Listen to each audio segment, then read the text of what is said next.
Parmi les trois, laquelle choisir pour le voyage du retour? Le pèlerin, devant les trois voies, le juste milieu, la droite et la gauche. Parmi les trois, laquelle choisir pour le voyage du retour? Le pèlerin, devant les trois voies, le juste milieu, la droite et la gauche. Parmi les trois, laquelle choisir pour le voyage du retour?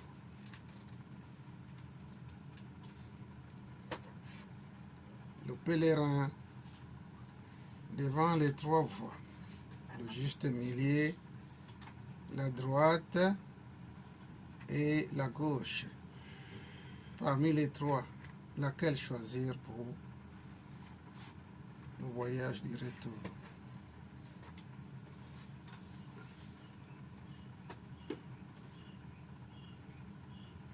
Oui. Oui, professeur. Oui. Ici, vous avez souvent l'habitude de nous parler de être sans être. Oui. Bon, par rapport à ça, la voie de gauche, la voie de droite, moi je prends la voie au milieu là. On est là à la source. D'accord. On continue. Ah, pourquoi? Ouais, moi je pense ça dans le sens que quand on dit souvent être sans être. Donc, au lieu d'aller à gauche, au lieu d'aller à droite, au lieu d'aller à gauche, je me mets au milieu. Je ne suis pas pour ceux qui sont à droite, je ne suis pas pour ceux qui sont à gauche, je ne suis pas aussi contre ceux qui sont à droite, je ne suis pas aussi contre ceux qui sont à gauche, mais je suis au milieu là. Je ne sais pas si je me fais comprendre. Continue à développer. Je m'arrête par là. D'accord.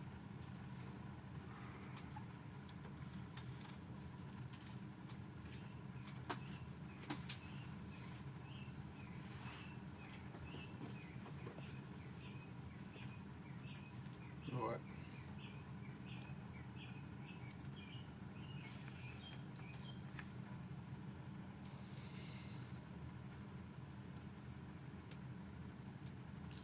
Le pèlerin,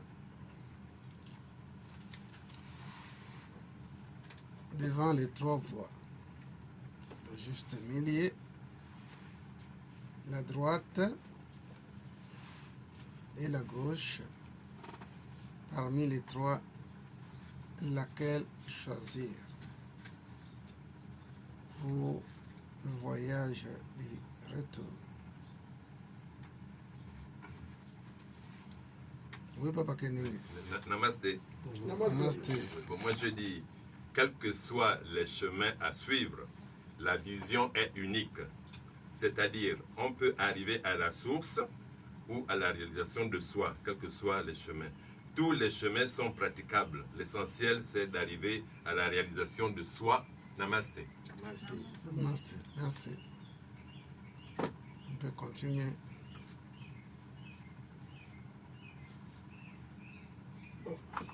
Oui.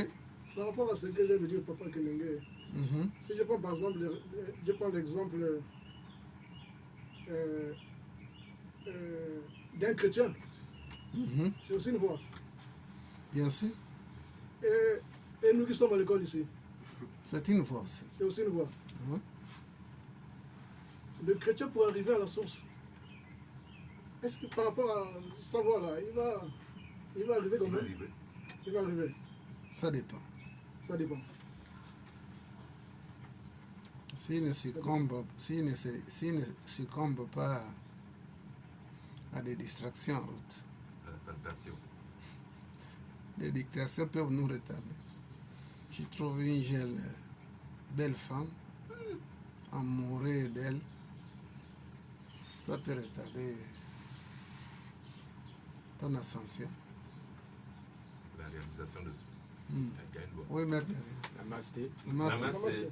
Bon, je ne vais pas répondre directement à la question posée concernant la graine.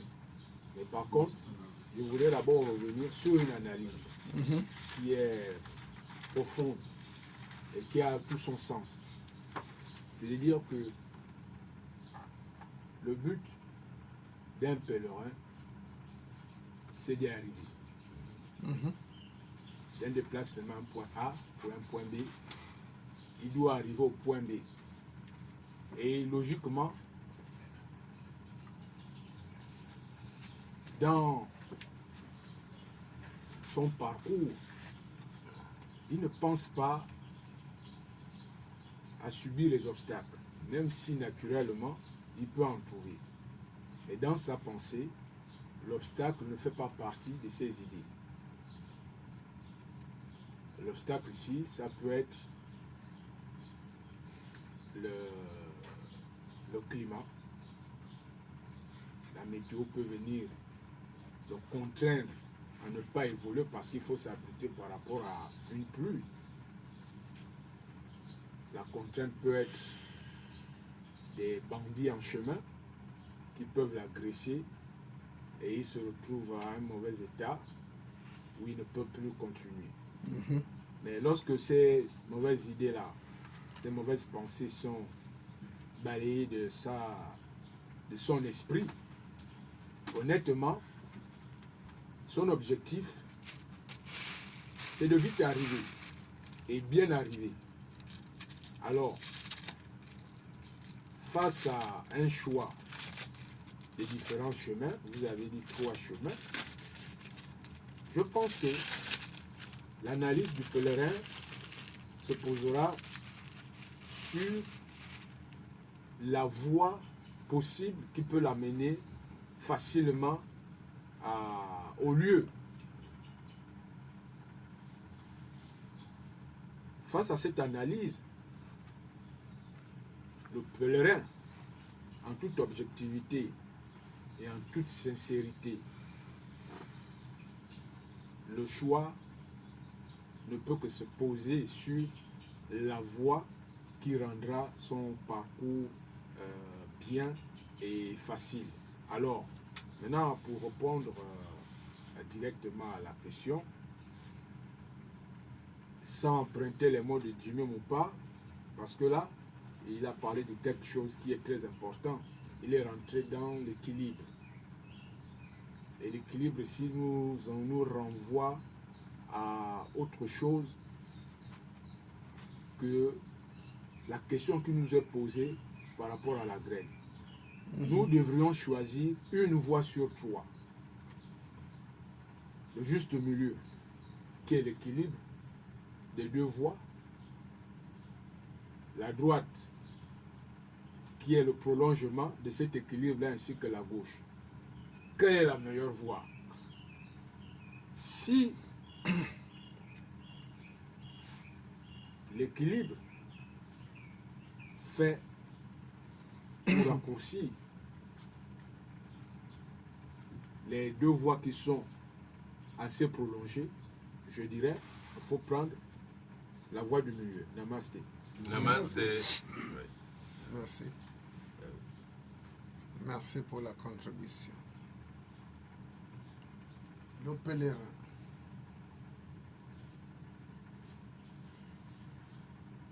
Devant les 3 voies. Le juste milieu, la droite et la gauche. Parmi les 3, laquelle choisir pour le retour, pour le voyage du retour plutôt.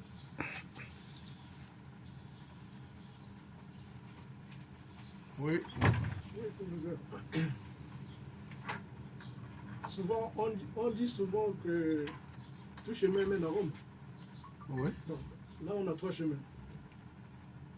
Par rapport à ça, est-ce que réellement tout chemin peut nous amener vraiment à Rome? C'est possible. C'est possible.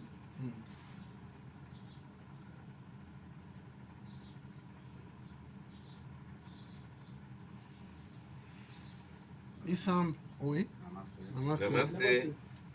Bon, je pense que la graine ici vrai état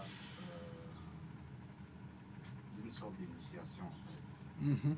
Le pèlerin se trouve en face de trois Voix. voies. Et dans ces trois voies, il doit chercher celle qui correspondra à son élévation.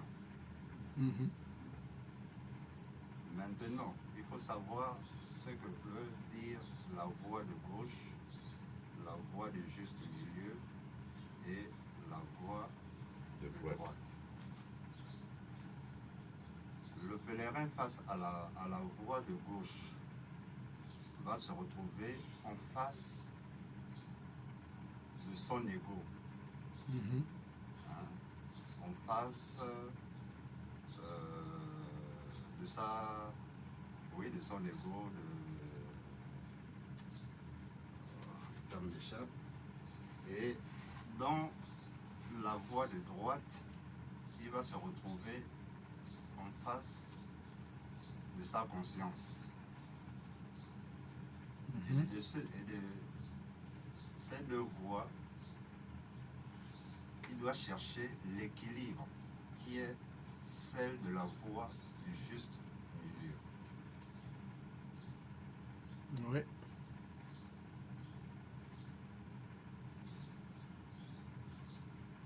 Quelle voie choisir? Hein? Quelle voie choisir? C'est là où le Je peux répondre à la pèlerin, question. c'est là où le pèlerin doit expérimenter. Mm. Il va expérimenter chaque voie pour pouvoir trouver le juste milieu. Donc la voie du milieu. Parce que en réalité, la voie du milieu en tant que telle, elle n'existe pas dans le cheminement du pèlerin. Il n'y a que deux voies, la voie de gauche et la voie de droite. C'est la voie du milieu, donc la voie du juste milieu que le pèlerin va créer. Le pèlerin crée la voie du juste milieu. La voie du juste milieu n'existe pas. Elle viendra de l'expérience que le pèlerin aura dans la voie de gauche et dans la voie de droite. Mhm. C'est la somme de cette expérience qui va lui faire comprendre qu'il y a une troisième voie qui est possible. Mm. C'est celle du juste milieu. Mais il faut qu'il expérimente d'abord les deux voies, celle de gauche et celle de droite. Ouais. Dans celle de gauche, il va être confronté à sa personnalité. Hein? Il va être confronté à son ego dans la vie. Dans la voie de droite, il va être confronté à sa conscience. Et de ces deux voies, il doit chercher le juste milieu qui est la troisième voie en réalité, c'est une voie que lui-même il crée. La troisième voie là, elle n'existe pas. Elle est la somme des deux premières voies. Merci. Oui, maître, dire dans l'intitulé. Il a déjà fini de dire. Mais moi, je voulais juste dire que moi, je trouve que la voie, la meilleure voie par rapport à la réalisation, c'est la voie du juste milieu. Hein, maître. D'accord. Oui, pour pouvoir faire cette La voie réalisation, du juste milieu veut dire que de faire tout dans le juste milieu. Merci. il faut d'abord expérimenter les deux voies. Merci. Mais En réalité, Il y a un doigt. mais les deux voies, il y a une mauvaise voie et une bonne voie. Maintenant, comment il va expérimenter la mauvaise voie et la bonne voie pour faire le juste milieu? mais la balance, il faut faire la balance. Il faut faire la balance, l'équilibre. Oui, oui, oui, Moupa. Oui, je voulais aussi dire, par rapport à lui, expérimenter d'abord les deux voies avant de trouver le juste milieu. Mais si en expérimentant l'une des voies, on peut mourir, hein? Bien Et sûr. on n'aura plus le temps d'expérimenter le juste milieu. C'est ce qu'on Il y a aussi ça. appelle un pèlerin. Un pèlerin, en réalité, c'est un chercheur. C'est un Mais s'il chercheur. meurt en route, C'est un chercheur. Mais s'il meurt en route, son expérience est terminée. Mais c'est pourquoi un pèlerin doit chercher la voie du juste milieu. voilà, moi, Hein? Mais c'est ça, le Tu as déjà chercheur. dit quelque chose, une voie qu'il crée lui-même. C'est une voie qui crée Mais lui-même. c'est la voie Parce la que, plus importante. en réalité, il n'y a pas trois voies. Il y a Voilà. que deux voies. La troisième voie est créée par le pèlerin, donc par la somme de ses expériences. Oui. C'est cette troisième voie qu'on appelle la voie du juste milieu. En réalité, c'est d'abord deux voies, deux cheminements, donc deux initiations que le pèlerin va être confronté. Il doit expérimenter pour comprendre qu'il y a un juste milieu qui existe. Parce que là, on parle Et quand il va comprendre que ce juste milieu existe, il va en faire une voie, un chemin d'éveil. On parle de la réalisation. Oui, de la réalisation. En tout cas, c'est une graine intéressante. Que tout soit C'est une graine intéressante. Très- Tu manges Tu as moins, mesuré. tu bois doucement. Oui, Bakene. Namasté. Namasté. Donc, moi, je trouve qu'il y a même plusieurs voies. Il y a plusieurs voies, il y a des milliers et des milliers de voies. L'essentiel, c'est d'arriver à la réalisation. Parce que la vision est unique. Namasté. Namasté. Vous allez nous dire tout à l'heure le résultat. C'est une graine vraiment intéressante. Le pèlerin, au départ, avant de s'engager, Oui. il apprend son cheminement sur le voyage de retour. Beaucoup ont pensé que nous venons du ventre de nos mamans et que c'est le commencement. Par contre, d'autres diront que on vient d'une dimension supérieure. Le voyage étant long, on finit par oublier le cheminement que nous avons emprunté pour arriver ici-bas. Mais il y a un foyer. L'âme n'étant pas d'ici-bas, mais qu'il est au passage. C'est un passage. Mais c'est avec les maîtres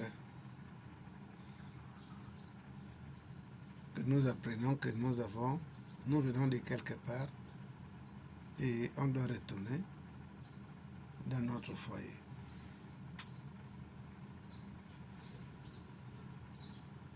Le pèlerin apprend, il apprend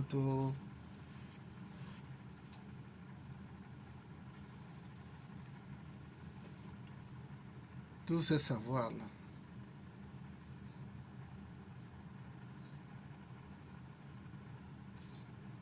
Il réalise, selon l'enseignement des maîtres, que la voie gauche, c'est la voie de la magie noire.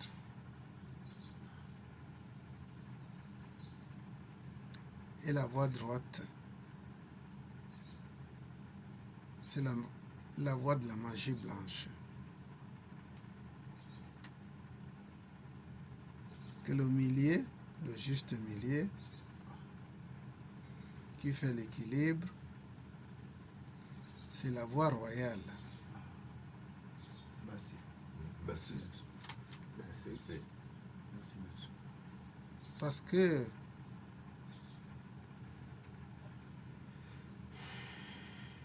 si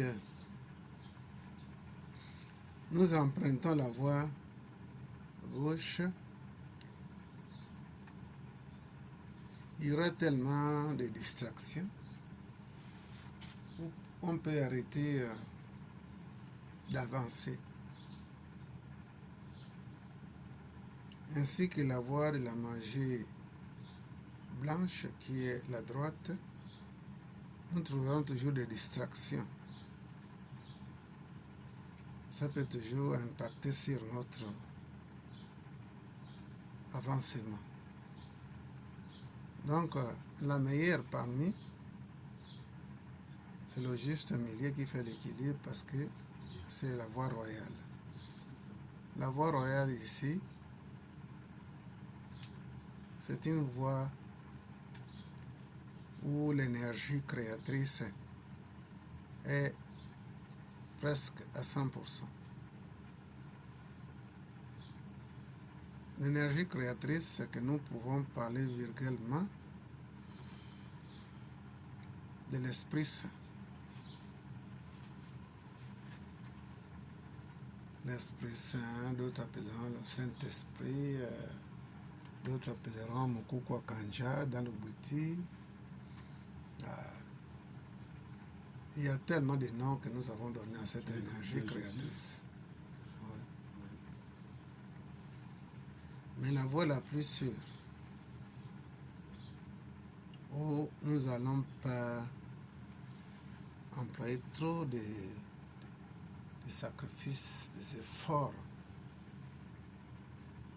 sur la voie droite parce qu'on n'est pas seul. On a une énergie qui peut prendre, si nous l'invitons, qui peut prendre tout, notre charge de retour. Parce que les bagages sont tellement lourds à supporter le poids.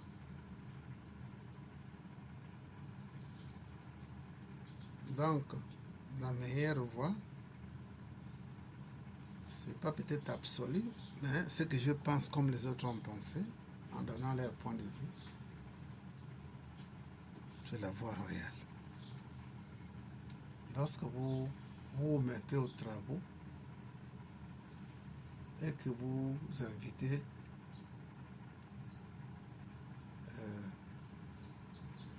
cette énergie cosmique,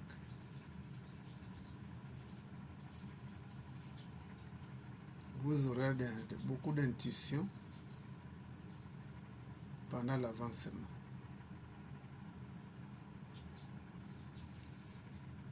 Le retour a toujours été très difficile parce que il y a des forces qui interviennent là pour qu'on ne réalise pas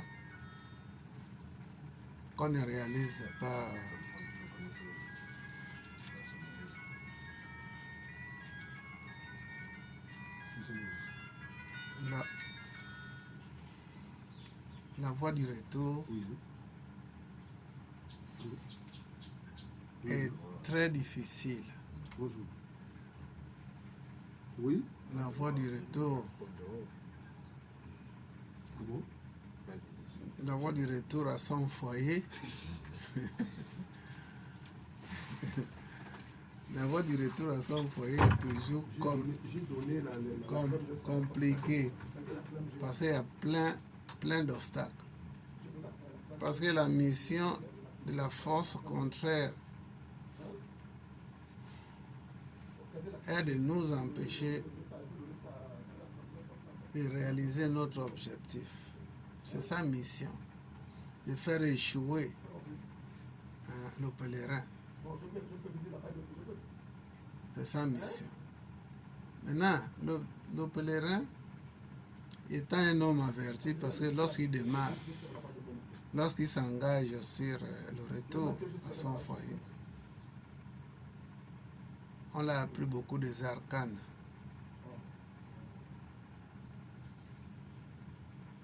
On lui a appris beaucoup de clés pour faire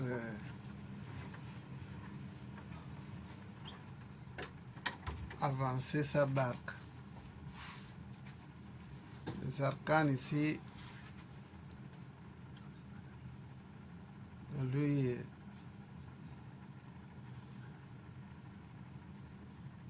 lui aide pour exécuter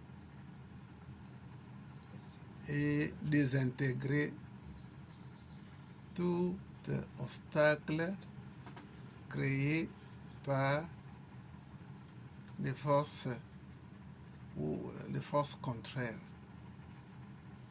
De nous-mêmes seuls, franchement, on pourrait même dire impossible d'aller à la réalisation. D'où nous avons besoin des arcanes. une arcane puissante ici, c'est cette force cosmique qui est appelée l'Esprit Saint, le Saint-Esprit. La force qui apparaît sur la tête de Jésus lors de l'initiation, du baptême à l'eau. La colombe, c'est juste un symbole. Mais il s'agit de cette force-là qui est le véhicule de Dieu. Grâce à ça, faisant l'équilibre, parce que la voie du juste milieu ne nuit pas l'existence de la magie noire ou la magie blanche. La voie du juste milieu nous ouvre davantage nos yeux spirituels ou la glande pinéale pour voir réellement qu'est-ce qui est caché devant ces obstacles. Mais en empruntant la voie du juste milieu, on est épargné de trop d'efforts. Mais ce qui est vrai, même si on emprunte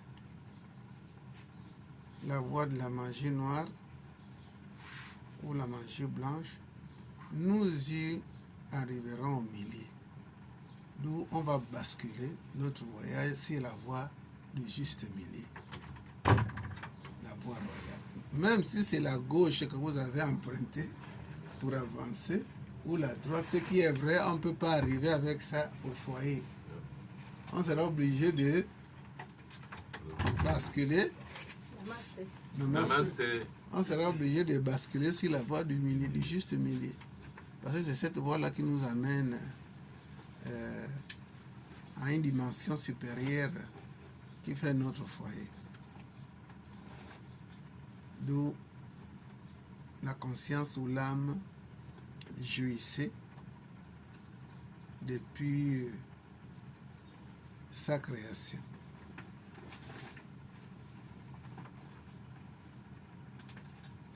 Donc,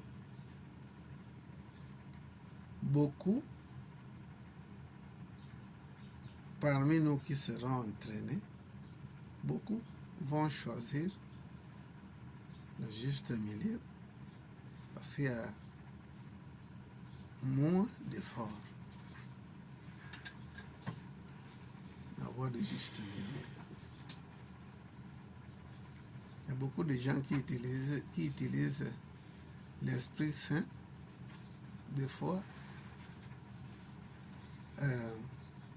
à leur insu.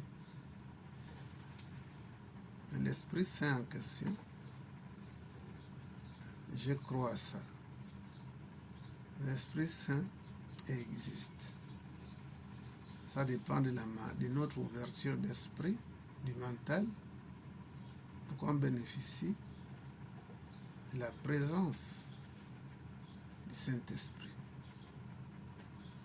Tout ce que vous avez à dire, à contribuer, c'est juste parce que l'échelle avec ses différentes marches, la première marche de l'échelle est aussi importante que la dernière. L'essentiel, c'est de commencer à faire quelque chose. Namaste. Namaste. Oui, mon père. Comme ça, vous avez parlé du Saint-Esprit. Ouais. Parfois, je me demande si vraiment le Saint-Esprit me connaît. Je me demande parfois. Et dans l'évangile selon Jean, ça a été dit, au commencement était la parole. Et la parole était avec Dieu. Et la parole était Dieu. Elle était au commencement avec Dieu. Toutes choses ont été faites par elle. Toutes choses ont été faites par elle. Rien de ce qui a été fait n'a été fait sans elle. En elle était la vie. Et la vie était la lumière des hommes. Ça veut dire que tu es issu du Saint-Esprit. Tu es issu du Saint-Esprit parce que c'est dire que sans elle, rien ne pouvait être. Avec elle vient la lumière. Donc tu ne peux pas être ignoré par le Saint-Esprit qui est la source de la création. Oui. Ouais. À la fin du prologue de Jean, ils disent à tous ceux qui l'ont reçu, il a donné le pouvoir de devenir enfants de Dieu. En fait, la question n'est pas où. Ouais. C'est de savoir comment obtenir Voilà. le Saint-Esprit. Voilà. Merci. Ouais. Et le Saint-Esprit étant la parole, étant la source de la création, alors tout ce que l'on doit obtenir, nous devions nous ouvrir ou nous connecter ou nous relier à cette énergie. Et sa présence en nous, tout autour de nous, nous finirons par réaliser que nous avons un support avec nous. Et comment l'obtenir? C'est à l'aide des maîtres, des grands frères, des aînés qui ont réalisé cette énergie cosmique. Ils vont pouvoir nous guider. Je disais, les maîtres, les aînés, les sages. Si on s'approche vers eux, ce qui est sûr est que la méthode nous sera donnée. Le Saint-Esprit n'est pas un champ privé des gens, ni des prêtres, ni des pasteurs. Ce n'est pas un champ privé. Quelqu'un qui est dans le quartier là, Québec là-bas, comment vous appelez ce quartier-là? Kingele. Kingele.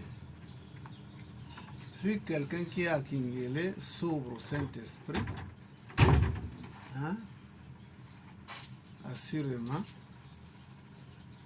il y aura la manifestation. Donc ce n'est pas un champ de maïs privé. Le Saint-Esprit n'est pas un champ de maïs privé. Le Saint-Esprit est une énergie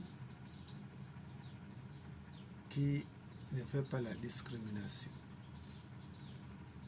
Le Saint-Esprit est prêt à ce qu'il soit reçu par celui qui s'aligne à lui ou à elle.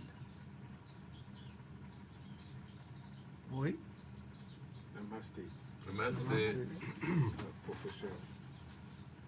Là, c'est une préoccupation spirituelle. Je veux savoir, lorsque la conscience a fini par se souvenir de sa véritable identité, elle sait maintenant qui elle est et d'où elle vient. Est-ce que le Saint-Esprit a encore un impact ou un rôle déterminant face à une telle conscience qui se rappelle, c'est-à-dire qui a retrouvé sa plénitude? Namasté. Namasté. Namasté. Aucune conscience ici-bas ou dans d'autres dimensions ne peut réussir que par l'Esprit Saint, en évoquant l'Esprit Saint dans son mouvement. aucune conscience. La voie royale qui est dite ici, ça veut dire qu'on ne peut pas arriver à des dimensions élevées sans passer par le Saint-Esprit. Déjà, le suprême divin, Dieu suprême, utilise le Saint-Esprit comme véhicule. L'omniprésence de Dieu veut dire que l'Esprit Saint circule partout. L'Esprit Saint est présent partout. Donc aucune conscience humaine, animale ou végétale ou minérale ne peut réaliser quoi que ce soit sans cette énergie. Donc, canal absolu. Absolu. Oui. Merci. Effectivement, maître, ce que vous dites, c'est vrai. Je voudrais compléter avec l'histoire des prophètes de Jésus lors de la Pâque. Jésus, avant de partir, avait dit à ses disciples qu'ils vont recevoir l'Esprit Saint. Et les disciples, peu après le départ du Maître, ont reçu l'Esprit Saint. Merci. Et en recevant l'Esprit Saint, leur esprit s'est ouvert à la connaissance. Et ils se sont mis à parler pratiquement toutes les langues du monde. Toutes les langues. Et ils se sont mis à faire des miracles que même Jésus n'avait pas opérés de son vivant. C'est ça. C'est ça. Donc, le Saint-Esprit, pour nos réalisations, il n'est pas hors. Il est au-dedans de nos pas. Oui. Excusez-moi, je voulais poser une question. Oui. Quand on parle de l'Esprit Saint, dans la magie, on parle d'énergie. Est-ce que c'est la même chose ou c'est pas la même chose? Parce que dans la magie ou dans le Reiki, par exemple, on parle de la source une, la source intarissable. Chez les chrétiens, on parle de l'Esprit Saint. Chez les magiciens, on parle de l'énergie, la force de toutes les forces. Est-ce que c'est la même chose ou c'est pas la même chose? C'est la même chose, mais à des différentes vibrations. Parce que nous parlons par exemple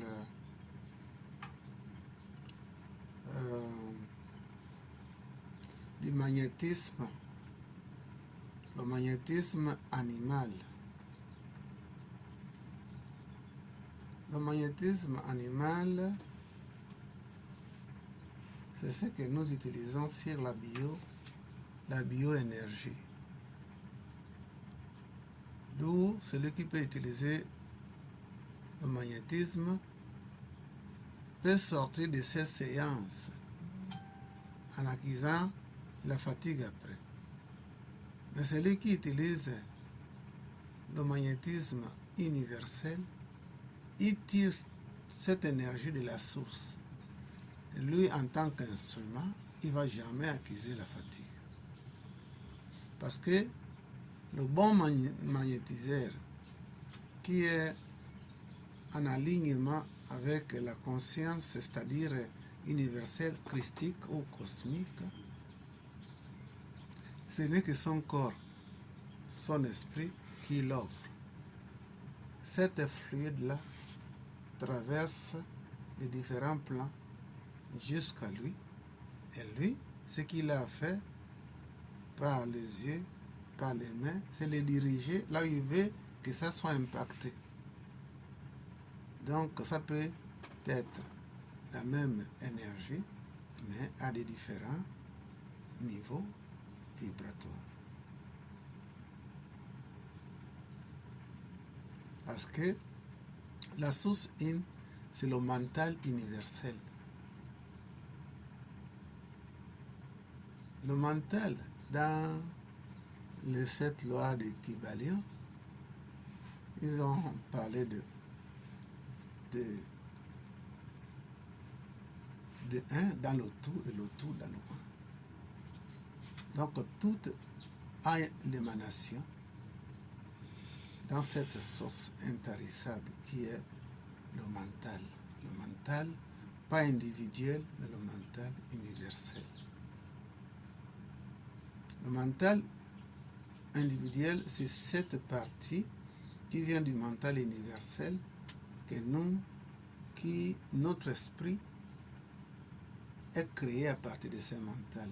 Notre mental individuel agit comme les stations. Les différentes stations à Libreville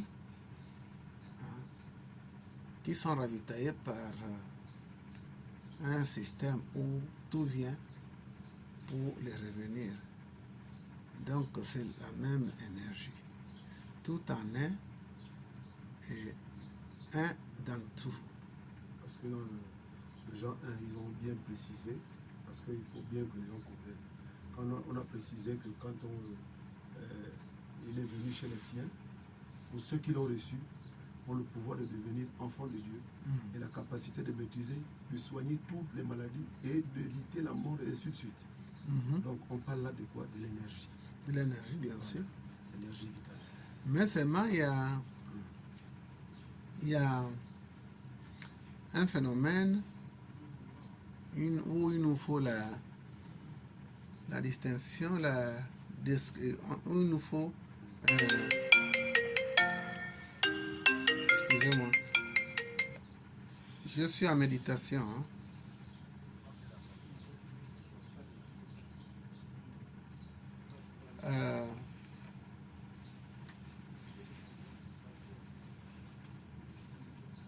L'énergie qui vient de la source Jésus,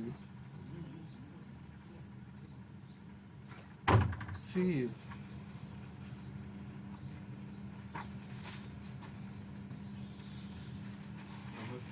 Namaste. l'énergie qui vient de la source In,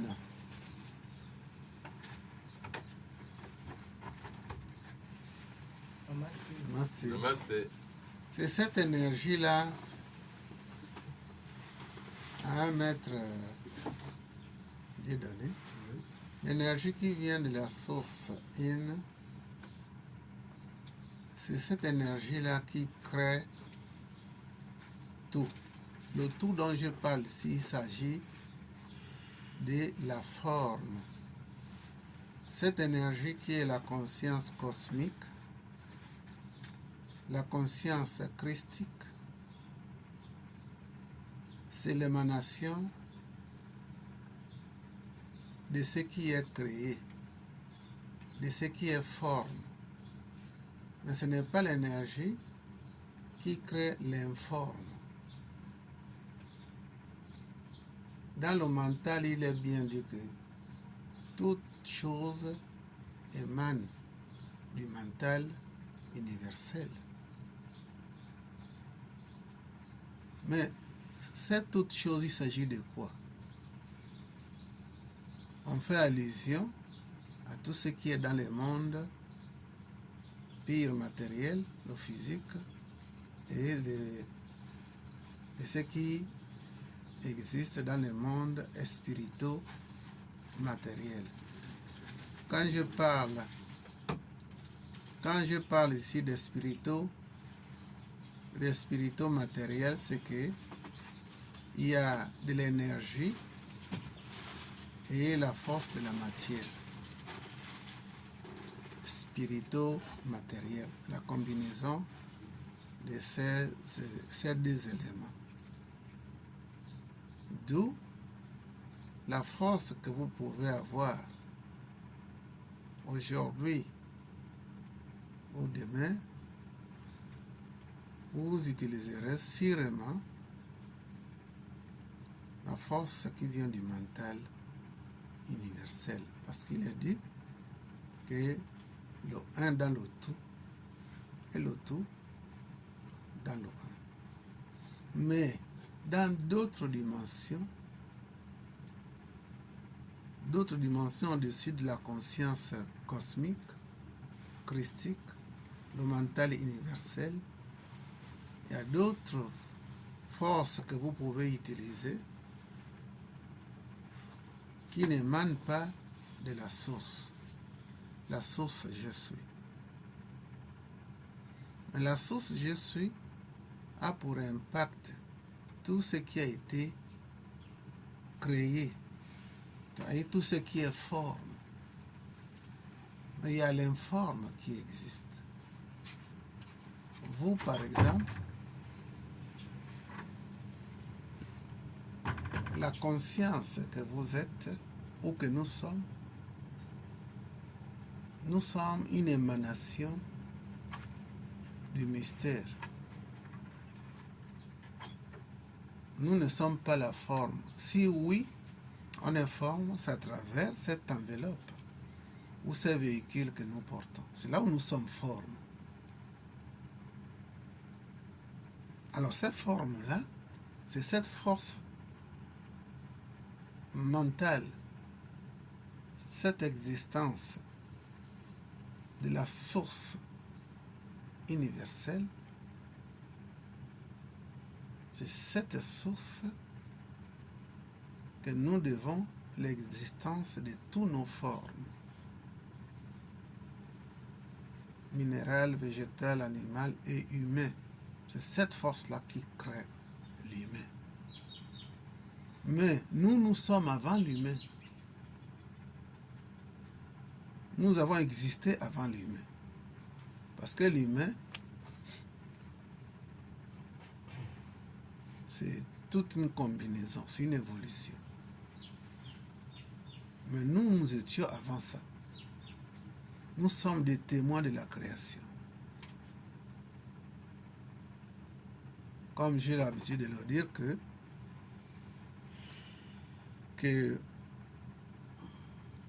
le mot que j'utilise, c'est la création et... Nous ne sommes pas Les fragments des fragments. Voilà, que nous ne sommes pas des fragments. Nous ne sommes pas des fragments de la création, mais nous sommes la création elle-même. Hein? Les fragments, c'est les débris. ou les débris. C'est des débris. C'est ça les fragments. Nous ne sommes pas des débris. Nous sommes le feu même. Oui, Oui. mais excusez-moi. Hein? Bon, on a parlé là tout de suite de l'énergie, de l'Esprit Saint. Bon, je pense que le Maître Hermès avait dit je me suis fait 3 fois saint. Donc en parole, en méditation et puis en ainsi de suite. Vous connaissez Hermès, c'est pas de la manifestation. Oui, mais par contre, est-ce que la prière parlée aussi est importante ou elle n'est pas importante la prière parlée, dans la réalisation? Bien sûr. Ça fait partie des arcanes, la prière. Qu'on doit utiliser pour atteindre un objectif. La prière, méditation, récitation des mantras et autres. Comme le mantra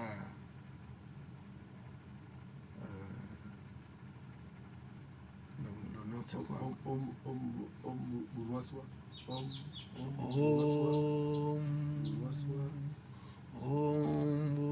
Burvaswa Gayatri. Oh. Ça c'est la Gayatri. La Gayatri, c'est des mots chargés. Les mots mantriques là, c'est des mots chargés. Quand ceux qui récitent ces mantras, ils ont des manifestations de l'énergie. Donc la prière est nécessaire. La prière est nécessaire. J'avais dit dans un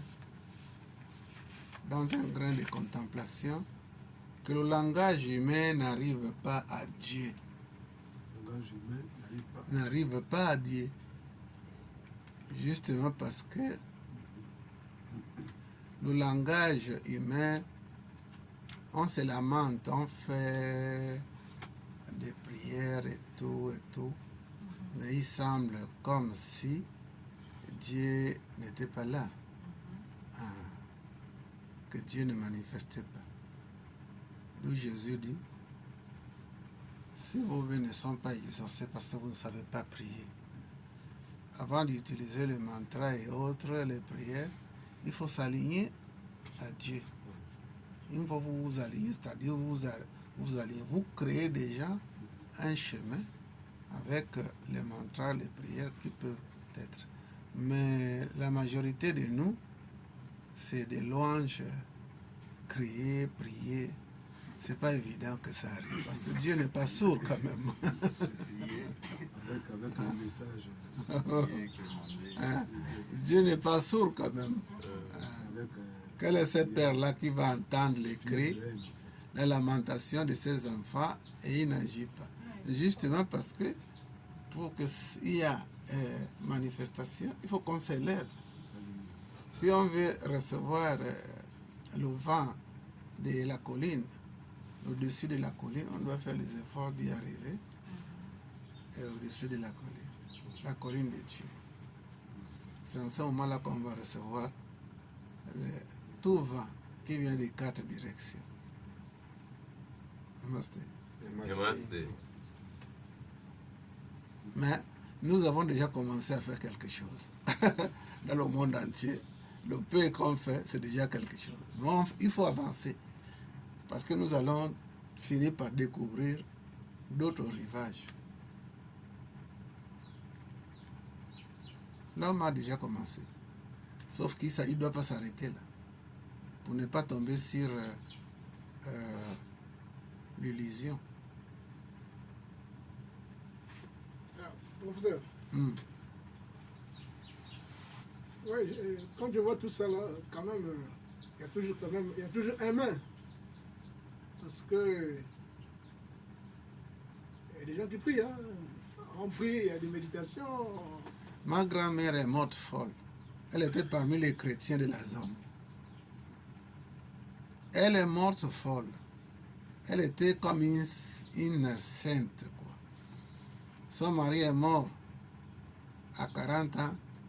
Elle n'a plus voulu toucher les hommes jusqu'à plus de 80, 100 ans. Mais comment elle a fini? Folle. Où est Dieu dans tout ça? Tous les efforts là qu'elle a fait. Elle est morte folle, hein? Oui. Donc, il y a un point d'interrogation. On doit toujours s'interroger quand on veut faire quelque chose. Parce que ça, c'est invoquer l'esprit de la folie quand on se met à crier comme ça, le feu. Bien sûr. Bien sûr. Oui. Vous savez, il y a des démons religieux.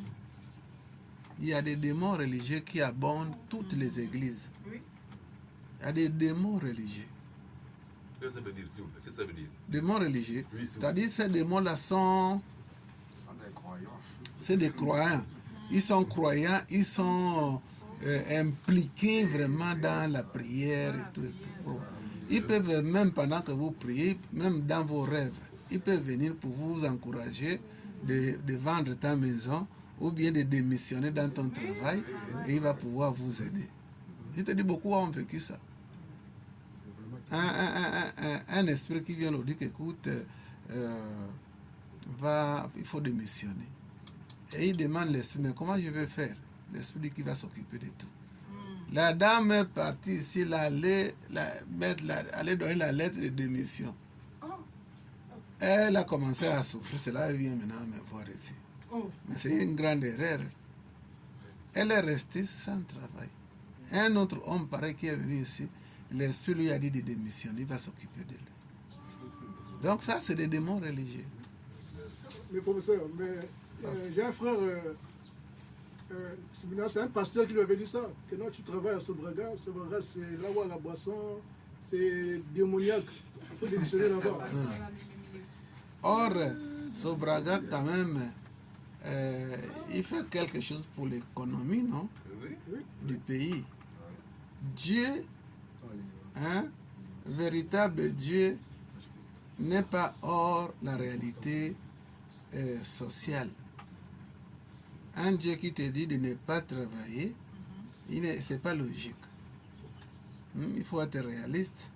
Je vais rester assis et vivre de quoi? Non, je vais m'occuper de vous. C'est des démons. Et mais je ne sais pas si vous avez remarqué que quand quelqu'un ne boit pas, il n'est pas vraiment... Hein? Quelqu'un qui boit, il se détend, vraiment, c'est pas facile qu'il tombe même malade. Ah bon? C'est- Il est en bonne santé, oui. Non, c'est la vérité. Mais papa- Tu es détendu, hein? Papa Bénégué ne boit pas, il est là en bonne santé. Ok. Moi, Papa, je suis papa, malade, papa, Bénégué, lui, il est spirituel, je suis malade. il est entretenu par... Dieu n'est pas... Dieu n'est pas hors certaines réalités ou toutes les réalités sociales. Dieu n'est pas hors ça. Dieu est partout. Maintenant, c'est Dieu-là qui te dit, tu as toute une responsabilité, les enfants à gérer, le monde à gérer, il te dit de laisser le boulot. Je ne sais pas, lui là, si... C'est le délai normal. Voilà. C'est vrai que... Mais quelqu'un qui est dans la société ne peut pas exclure les entreprises comme Sobraga de ne pas travailler là-bas parce que c'est les démons qui sont dans l'alcool. Est-ce qu'on est obligé de boire? Est-ce qu'ils ont demandé les gens qu'avant que vous ne soyez engagés, vous devez goûter un peu la bière? Non. Non. Il y en a ceux qui travaillent à Sobraga qui ne touchent pas l'alcool. Oh.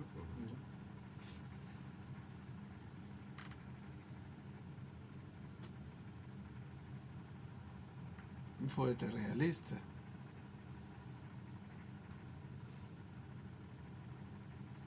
Donc, l'alcool n'empêchera personne de connaître l'omniprésence de Dieu. Sauf ce qui est là, si on demande peut-être certains, ou bien si on diabolise l'alcool, parce que tout ce qui est drogue là peut vous amener à faire des choses en temps normal que vous ne pouvez pas faire. Comme l'enfant qui a découpé sa mère, décapité, mettre au congélateur, commencer à manger un peu, au Congo. Il a mangé sa mère. Oui, là, ça ne fait pas 2 ans, ça ne fait pas une année même.